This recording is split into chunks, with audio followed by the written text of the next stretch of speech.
Imaginem uma entidade capaz de apagar toda a Via Láctea, desfazendo o tecido do universo estrela por estrela. E tudo isso só porque achou que seria divertido puxar um barbante. Sim, exatamente. Agora imaginem que essa entidade cósmica incomensurável vive dentro de um abacaxi no fundo do mar. Veste calças quadradas? É, e tem o riso mais irritante da televisão. Se analisarmos com frieza, o nível de poder do Bob Esponja é simplesmente apocalíptico. Ah, sem dúvida. Ele é virtualmente imortal. É, tipo, se ele for fatiado, esmagado, triturado, ou se virar cinzas numa explosão termonuclear. Ele simplesmente volta ao normal no quadro seguinte como se nada tivesse acontecido. Pois é, ele absorve impactos físicos severos como se fossem... Bom, como se ele fosse uma esponja literal, né? O que ele de fato é. Mas aquele feito do barbante, cara, coloca deuses cósmicos no chinelo. Nossa, aquele episódio específico é bizarro. Ele nota um fiozinho solto no cenário, né? E começa a puxar esse barbante. E puxa, e o que acontece? O próprio universo começa a se descozer. Ele desfaz a Via Láctea inteira como se a realidade fosse um suéter velho. Sim, até que não sobra absolutamente nada no vácuo exceto ele mesmo. É surreal. E esse feito ilustra a mecânica perfeita da Toon Force, sabe? O que precisamos entender sobre a invencibilidade de um personagem assim é que ela não é limitada por nenhuma regra da física tradicional. Nem mesmo por regras mágicas, né? Exato, nem mágica. O universo operacional dele roda num sistema muito simples que é a estrutura da piada. Faz sentido. A métrica de poder é a comédia. É a única métrica válida. Se desfazer o tecido do universo por causa de um barbante for gerar o impacto cômico desejado... O universo permite que aconteça. Sim. A física é, no fim das contas, totalmente subserviente à necessidade de arrancar uma risada. Caramba, é como se a Toon Force fosse um código de trapa, sabe? Um cheat code clássico dos videogames antigos. É, tipo isso. Mas que só é ativado se o resultado final for genuinamente engraçado. Sim, tem que ter o punchline da piada. Pois é. E falando em coisas que escalam pro absurdo total em nome do humor, eu fiquei muito chocada quando parei para catalogar os feitos da Nicole Waterson. Ah, de Um Incrível Mundo de Gumball. Ela é formidável. Muito. Porque ela não é uma entidade cósmica de nascença, sabe? Ela é o arquétipo da mãe provedora, multitarefa e extremamente estressada. Só que elevado a uma escala divina. Exato. Durante as cenas mais mundanas, tipo, sei lá, uma simples disputa no supermercado. Ou só tentando chegar em casa a tempo. É, a animação entrega pra ela lutas no estilo anime que fariam guerreiros lendários chorarem de medo. Sim, ela sobrevive a toneladas de escombros caindo sobre a cabeça dela sem um único arranhão. Sem quebrar a postura. Ela quebra a barreira do som e corre na velocidade da luz. Apenas porque está atrasada. É o poder da urgência materna. Total. E a minha cena favorita, de longe. Ela derrota um Tiranossauro Rex em combate, corpo a corpo puro. Na base do soco. Sim, usando artes marciais pesadas, como se estivesse apenas tirando o lixo pra fora. A Nicole é um estudo de caso maravilhoso mesmo, porque a força dela vem da hipérbole emocional, né? Uhum. O estresse vira poder. Exato. A animação pega o estresse do cotidiano e transforma em energia cinética pura. Ela consegue gerar ondas de choque destrutidas que racham o asfalto apenas estalando os dedos. Ou só batendo o pé no chão com raiva. Isso. E existe também aquele momento aterrador do olhar de penitência dela. Nossa, isso é muito assustador. É um conceito onde o olhar dela, carregado com todo aquele peso da decepção e da fúria maternal, é tão intenso que consegue literalmente quebrar a alma de quem cruza o caminho dela. Quebra a alma mesmo. O olhar envelhece as pessoas instantaneamente. Sim, sugando a vitalidade puramente através da força do desprezo dela. E quando a paciência acaba de vez, a biologia dela falha e ela se transforma de forma literal num demônio com chamas nos olhos. O que eu acho brilhante nisso é que eles pegam uma percepção infantil, sabe? Aquela sensação clássica de criança. Isso, aquela sensação universal de que a sua mãe, quando tá realmente brava, é a criatura mais formidável e perigosa do planeta. Com certeza. E tornam isso a realidade empírica do desenho. É muito bom. E dentro desse mesmo espectro do poder cômico que beira o divino, a gente entra no território dos personagens que são ironicamente overpowered. Aqueles que o poder é tão absurdo que a história os trata como lendas intocáveis. Exatamente. Estou falando de alguém como o Steve Magal, do Irmão do Jor-El. Ah, clássico absoluto. Cara, o nível de ação que orbitava esse cara era surreal. A gente vê flashbacks onde o homem simplesmente abriu o Mar Vermelho. Mas não com um cajado divino. Não, atirando sem parar com uma metralhadora. É maravilhoso. É uma força bruta que desafia qualquer lógica. E quando ele ainda era um bebê recém-nascido, a história mostra ele levantando 100 quilos no aparelho de supino e usando o próprio cordão umbilical como gancho de escalada para fugir do berçário. Que ele mesmo cortou, aliás. Sim, ele cortou o próprio cordão, é o cúmulo do exagero heróico. A genialidade de exemplos como esse reside na forma como a narrativa enquadra esses atos com extrema reverência, né? Sim, como se fosse algo super sério. E o contraste direto com essa ação desenfreada é a ironia sutil de figuras como Patolino, especificamente naquela persona dele de um mago implacável. Ah, eu amo essa fase. É um espetáculo de ironia divina. A narrativa do desenho trata ações absolutamente corriqueiras como se fossem o ápice da magia transcendental. Sim, tipo, fazer escadas rolantes subirem ou descerem simplesmente porque ele está de pé sobre elas. Exatamente. Ou colocar um cachorro quente dentro de um micro-ondas e com um olhar muito focado e uma música gregoriana épica ao fundo. Ele faz explodir por causa do tempo excessivo. Isso, o roteiro, a trilha sonora épica, os ângulos de câmera, tudo colabora para que dentro da lógica daquela piada, ele seja de fato um feiticeiro supremo. Manipulando as forças ocultas da modernidade.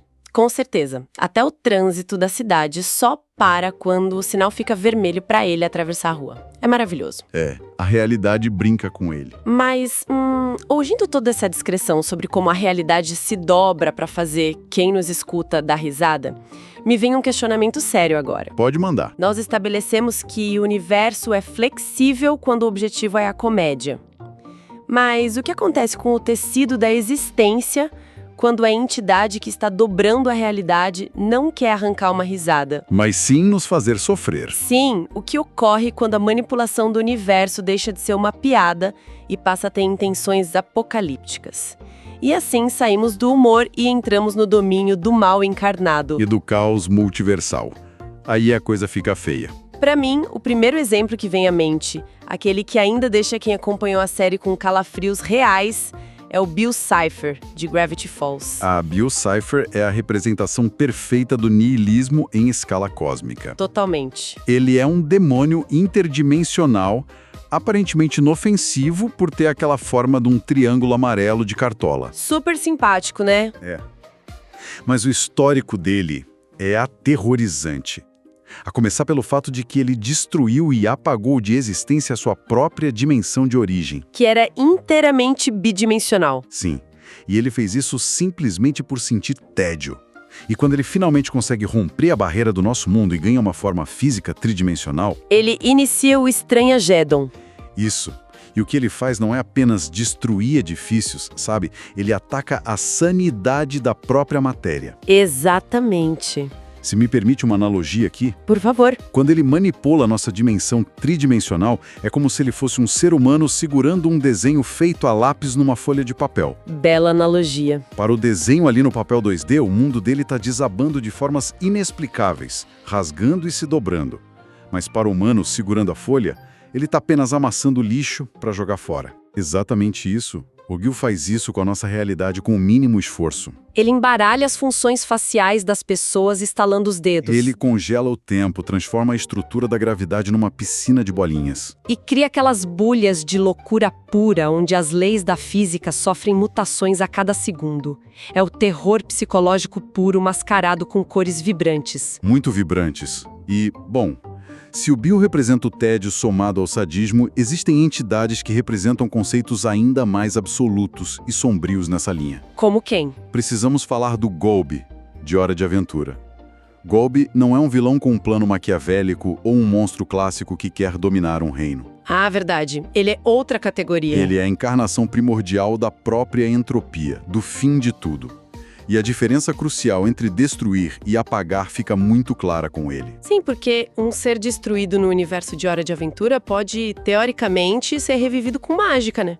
Exato. mas o golpe apaga os seres da própria malha da existência. O caso da personagem Margus ilustra isso com perfeição e é, francamente, profundamente perturbador. Nossa, isso é muito denso. A Margus não apenas morreu, a existência dela foi obliterada pelo Golbi de uma forma tão profunda que até mesmo o Homem Mágico de Marte enlouqueceu tentando trazê-la de volta. Ele tentou de tudo. Ele usou a magia mais poderosa disponível, ele implorou para entidades divinas e mestres realizadores de desejos literais. Como o prismo. Sim, o prismo que pode reescrever a história do cosmos num estalar de dedos, cara. E qual foi a resposta da magia dos desejos? Foi clara, erro, a tela de erro no universo. O desejo falhou. O Golbi está acima da própria mecânica dos milagres no universo dele. Porque a estrutura da mágica não funciona contra o caos primordial. A mágica ainda é um sistema, uma ordem estruturada. E o Golbi é o desmanche completo de qualquer sistema. Perfeito. Ele é a antítese da ordem. E além desse caos impessoal todo, temos manifestações desse poder ancoradas puramente no terror psicológico. Personagens como Black Hat, de Villainous. Nosso Black Hat, ele não possui nenhum grande motivo trágico, né? Nenhum. Ele destrói heróis e manipula a realidade apenas por negócios corporativos e por um sadismo muito refinado. Sim. E tem a entidade conhecida apenas como Ele, das meninas superpoderosas. O Ele é um trauma de infância para muita gente. Um ser tão diabólico que o próprio programa o trata como um tabu inominável. E o poder dele raramente se manifesta em socos e chutes, né? Ele evita o combate físico. Totalmente.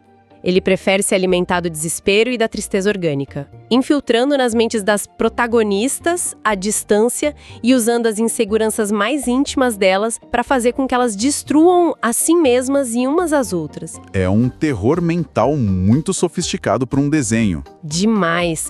Mas aqui, analisando tudo isso que a gente conversou agora, eu preciso fazer um grande questionamento. Diga. Um gigantesco porém. Eu fico me perguntando, por que seres com o poder de destruir galáxias num piscar de olhos, de reescrever a malha da existência ou de ignorar a magia dos desejos divinos, quase sempre, e eu digo quase sempre, tem fraquezas absolutamente estúpidas. Sim, o Bill Cipher, por exemplo, o ser que dobra o espaço-tempo, não consegue penetrar em mente se a pessoa estiver usando papel alumínio na cabeça. É verdade. Ou tem aversão a músicas ruins de teclado sintetizador. Exato. E o Golbi, a entidade máxima da aniquilação cósmica que não pode ser parado por deuses, começa a se desfazer se as pessoas começarem a cantar em harmonia. Pois é. E o terrível, ele é facilmente neutralizado se as vítimas simplesmente mantiverem a sanidade mental e a calma. Por que a criptonita de deuses absolutos é sempre algo tão estupidamente mundano? Bom, isso levanta uma questão importante. E a resposta está enraizada nas necessidades mais básicas do desenvolvimento de roteiro. Como assim? Um ser verdadeiramente onipotente, onisciente e sem nenhuma fraqueza quebra completamente o conflito central de qualquer narrativa. Simplesmente não existe história se o obstáculo for absolutamente intransponível. Exatamente. A fraqueza banal, seja o papel alumínio protegendo as ondas cerebrais ou o canto harmonioso perturbando a entropia, atua como a única âncora que prende essa divindade invencível ao nosso mundo mortal, né? Perfeito. Tematicamente, o roteiro está nos dizendo que o caos absoluto é extremamente vulnerável às formas mais básicas de ordem humana. O trabalho em equipe, a música, a calma mental. Isso. A simplicidade é o antídoto contra o inominável. E isso não é apenas uma conveniência de roteiro, né? É essencial para a história respirar. Sem dúvida. É como se o sistema imunológico do universo exigisse a existência de uma porta dos fundos. Uma vulnerabilidade, sabe? Para que nós, os mortais, não nos tornemos completamente obsoletos na nossa própria existência. A pedra miúda sempre derruba o gigante se atirada no ponto certo. Muito bem colocado. Bom, se a arrogância e os grandes planos expõem o ponto fraco desses deuses megalomaníacos do caos, talvez a estratégia cósmica mais inteligente seja justamente não parecer um deus. Essa transição é ótima. E com isso, mergulhamos numa categoria que me fascina demais. Os deuses escondidos, ou a magia cósmica disfarçada. Aqui é onde a coisa fica realmente interessante. Sim. Estamos falando de entidades que mantêm níveis absurdos de poder sob cascas fofas, inocentes ou aparentemente inofensivas, né? Tem muitos exemplos bons disso. Vamos pegar apenas um show como ponto de partida. Por anos, a gente acompanhou o Pairolito. O Pairolito, cara. Um senhor gentil, idoso, com uma cabeça gigante em formato de pirulito, que acha que o dinheiro do mundo ainda é feito de pirulitos e ri de forma muito ingênua para qualquer coisa. E aí o roteiro lentamente puxa a cortina e mostra o que ele realmente é. E, de repente, o nível de poder do desenho vai de limpar o quintal para reescrever a galáxia. A revelação sobre o Pairolito é um dos saltos de escala mais geniais da animação moderna. Fiquei em choque quando vi. Fica estabelecido que ele e o irmão maligno dele, o Anti-Pairolito, são literalmente as entidades cósmicas responsáveis por manter ou destruir o balanço de todo o universo. E a existência de ambos funcionam em um ciclo fechado, né? Sim. A cada 14 bilhões de anos, eles travam uma batalha colossal, corpo a corpo. Que define se o próximo ciclo de realidade será governado pela harmonia ou pela dor. E os feitos deles durante esses combates são absurdos. Com o simples colidir dos punhos, eles geram buracos negros e apagam sistemas solares inteiros da existência. Eles conseguem reiniciar a própria linha do tempo universal. Toda aquela gentileza do Pairolito era só uma casca contendo o próprio Big Bang. É poesia pura. E quando você percebe isso, todas as temporadas anteriores ganham um tom de urgência silenciosa. Eu fiquei chocada com a forma como a história evoluiu. E o Pairolito não tá sozinho nessa categoria de divindade disfarçada de inocência, sabe? Precisamos olhar para o colecionador na série A Casa da Coruja. Ah, o colecionador. Essa entidade vem da poeira estelar, um ser cósmico vasto, mas que possui tragicamente a mentalidade exata de uma criança hiperativa e entediada querendo brincar no parquinho. A questão aterrorizante é que o parquinho dele é o universo inteiro. Sim, e para entender a escala da força bruta desse personagem, basta lembrar de quando um eclipse estava prestes a destruir tudo e o colecionador achou que a Lua estava apenas atrapalhando a brincadeira. Ele levantou um dedinho, Tocou no ar e empurrou a Lua inteira pelo céu, girando ela como se estivesse manipulando um aplicativo num tablet gigante, deslizando o dedo. é um nível de poder muito casual. Demais! E ele pega as pessoas da cidade e, com magia bruta, transforma os cidadãos vivos em bonecos de brinquedo rígidos para colocar numa casinha. E o pior de tudo, ele não compreende o que a morte significa. Esse é o ponto crucial. O verdadeiro terror que emana do colecionador reside nessa total desconexão entre o poder sem limites dele e a completa nulidade emocional e moral, né? Exato. O que acontece quando você dá o poder de reescrever as estrelas a uma mente que não entende o conceito de mortalidade ou de sofrimento alheio? É um perigo assustador. Muito assustador. Isso encontra um forte eco temático no arco de Steven, Universo também. Ah, o Steven. Verdade. O Steven passa boa parte do início da jornada dele como garoto otimista, fofo, cujo poder primário é criar um escudo protetor e focar na cura. Sim, ele era super pacífico. Mas, conforme a narrativa progride, a linhagem da mãe dele, uma deidade intergaláctica, uma diamante, começa a transparecer sob o peso do estresse pós-traumático. O peso que colocaram nos ombros dele foi enorme. E quando o emocional do Steven colapsa no final da série, o poder escala junto. O trauma dele se manifesta de forma física, alcançando uma força estrondosa, capaz de rachar pedras preciosas da mais alta durabilidade apenas com um grito supersônico de frustração. Aquele momento é de arrepiar. Na forma de monstro corrompido, gerada pela total perda de controle de si mesmo, ele demonstra um poder destrutivo que superava com sobras a força militar combinada das próprias diamantes. Entidades que governavam galáxias. O poder era tão vasto quanto a dor emocional dele. É a mente dando a forma exata e física para a realidade ao seu redor. E falando em mentes que governam tudo, não podemos deixar passar despercebidos dois pesos pesados dos poderosos esquisitos, né? Quem? Alien X, da franquia Ben 10, e o imprevisível Glaceric de Star versus as Forças do Mal. Ah, o Alien X é apelação pura. Muito. O Alien X tem a capacidade de recriar um universo inteiro, átomo por átomo, caso seja destruído. Ele é praticamente Deus ali dentro. Mas o roteiro inseriu uma trava maravilhosa. Sim, as 3 personalidades que habitam essa forma, a raiva, a compaixão e a razão, elas precisam entrar em um consenso unânime para que o Alien X possa dar um simples passo ou piscar o olho. É a divindade engessada pela própria burocracia interna. É genial. E quanto ao Glaceric, tipo, o que dizer de um sujeito minúsculo, de pele azul, que flutua o dia todo de roupão, vivendo dentro de um livro de magias? E que age como um lunático focado unicamente em encontrar pudim para comer. Exato. Esse mesmo ser minúsculo é, na verdade, onisciente. O universo inteiro roda nas engrenagens dele. Ele é o primeiro ser vivo a existir e o criador literal de toda a magia daquele universo. Ele sabe o passado, o presente e o futuro, operando num nível de xadrez em 4D, que faz com que as atitudes de louco dele sejam perfeitamente calculadas para salvar realidades. Mas ninguém ao redor consegue enxergar o padrão de genialidade dele. Ninguém.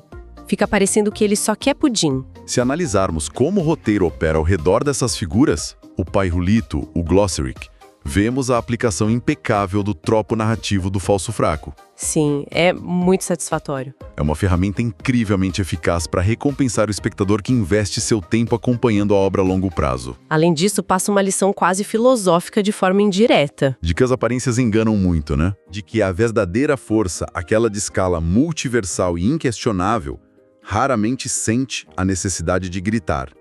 Ela não precisa exibir bíceps protuberantes ou possuir um design de armadura com espinhos para intimidar e provar sua superioridade. O poder absoluto de verdade é silencioso.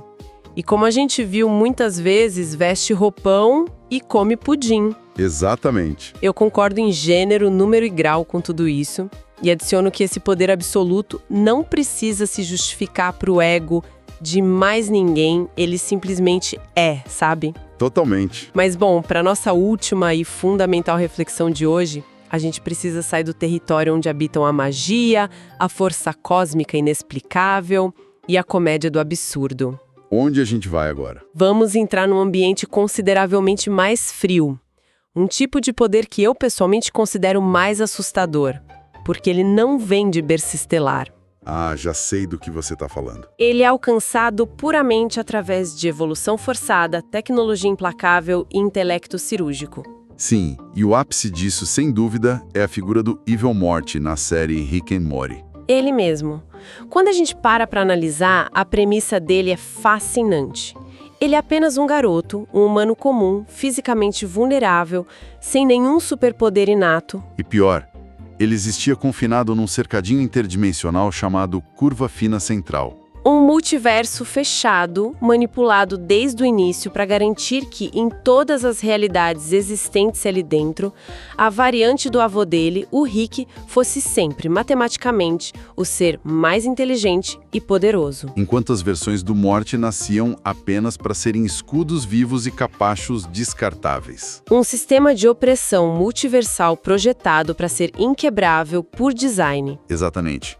A genialidade da construção do Evil Morty foi como ele lidou com esse gargalo cósmico de forma tão fria. Ele desmontou toda a estrutura narcisista dos deuses desse sistema. E fez isso de dentro para fora, operando totalmente pelas beiradas, sem ninguém notar. O plano dele foi uma obra-prima de longo prazo. Ele não apenas superou as mentes supostamente geniais de infinitos deuses cientistas, puramente na base da astúcia política e da manipulação. Ele hackeou o núcleo do próprio fluido de portal que ditava o multiverso deles. E no clímax do planejamento dele, a ação mais implacável foi tomar o controle do chamado dispositivo Ômega. Nossa, essa arma é assustadora. Essa não era uma arma comum, né? Era um mecanismo que reescrevia a existência numa escala pavorosa. Se você atirasse uma única pessoa dentro desse dispositivo, ele não matava apenas aquela cópia na sua frente. Ele propagava uma onda de apagamento retroativo através de todas as infinitas realidades, obliterando a própria ideia de que aquela pessoa pudesse existir em qualquer universo, em qualquer linha do tempo. O Evil Morty pegou um ciclo de controle absoluto desenhado pelos seres mais espertos da criação e o colapsou. Ele rompeu o teto de vidro multiversal usando unicamente o cálculo e uma fresa atroz. É de longe a melhor analogia para o conceito de tomar a pílula vermelha da Matrix que eu consigo pensar na história recente da animação, sabe? Sem dúvida. Ele percebeu que o tabuleiro do jogo estava viciado desde antes de ele nascer. Então, ele parou de tentar vencer a partida contra o Six. Ele usou a própria matemática egocêntrica do criador para implodir o tabuleiro. E no fim, finalmente atravessou para outro lado, onde pudesse ficar sozinho e em paz. Não teve profecia do escolhido e nem bênção de deuses, apenas inteligência afiada como uma navalha. E esse nível de evolução tecnológica predatória, se analisarmos outro exemplo formidável, nos leva diretamente ao Android Amazo 2. Ah, na Liga da Justiça Sem Limites. Incrível. O projeto original dele era simples, entre aspas. Uma máquina com o poder de observar superhabilidades e reproduzi-las no próprio corpo. Só que a programação adaptativa dele cruzou o limite orgânico, né? Sim, e ele começou a evoluir de forma exponencial, contínua, sem contrateto nenhum. Ele viajou para o espaço profundo e não apenas copiou forças divinas. A evolução dele atingiu um patamar tão indescritível que ele retornou à Terra, tendo assimilado conceitos abstratos em seu banco de dados. Chegando muito perto de absorver o equivalente à equação antivida, um algoritmo que prova matematicamente que a liberdade não tem sentido e aniquila o livre-arbítrio. E o mais tenso é que ele fazia isso sem qualquer traço de rancor pessoal, apenas porque a programação exigia evoluir. Foi preciso mobilizar os picos de sabedoria moral de todo o universo, apenas para convencê-lo de que a humanidade valia a pena. Porque em força bruta, a derrota de todos os heróis já era iminente e certa. Se conectarmos isso a uma visão mais ampla, ao olharmos para figuras como Evil Morty e o androide Amazon sob um prisma filosófico, vemos que eles representam a cristalização de um medo muito latente da nossa era moderna. A ansiedade em relação à inteligência artificial. Exato. A automação desenfreada e a lógica fria e implacável quando é totalmente desprovida de qualquer fagulha de empatia humana. Veja bem, quando lidamos com um deus do caos enfurecido, ele pode ser apaziguado, enganado ou distraído com algum truque. Um personagem dotado de força cômica só precisa da piada certa para ser contido, porque ele busca a risada. E até um vilão cruel e sádico tem ego. E egos são manipuláveis, né? Mas como se combate o intelecto frio, puramente matemático, cuja única diretriz operacional é desmontar estruturas, adquirir conhecimento ou evoluir a qualquer custo? Essa lógica impecável, quando não tem a moralidade como âncora, se transforma no poder absoluto mais paralisante de todos. Ela não se importa com seus medos, apenas com seus resultados. E para provar que a animação consegue subverter até mesmo o horror da frieza intelectual absoluta, Lá vem. eu lembro com muito carinho de Kang e Kodos, nos especiais de Dia das Bruxas de Os Simpsons. Nossa, perfeito. Nós estamos falando de uma raça alienígena que possui um domínio tecnológico quase incalculável. Eles dominam a engenharia de buracos de minhoca. Possuem naves que quebram as barreiras da velocidade da luz e armas capazes de vaporizar continentes inteiros. O intelecto acumulado da civilização deles teria potencial bruto para redesenhar constelações ou curar pragas cósmicas. Mas qual é a diretriz mestre que eles aplicam com toda essa magnitude bélica? Objetivos inacreditavelmente pequenos e mesquinhos. Eles cruzam anos-luz no vazio do espaço sideral apenas para tentar escravizar a nossa minúscula e disfuncional civilização terrestre. Usando métodos super absurdos, tipo se disfarçar de candidatos a presidente dos Estados Unidos para ganhar uma eleição local em novembro. Tudo isso por puro sadismo recreacional e uma inveja boba. É a ilustração perfeita de como o controle técnico e mental irrestrito não confere de maneira alguma um senso de propósito à altura.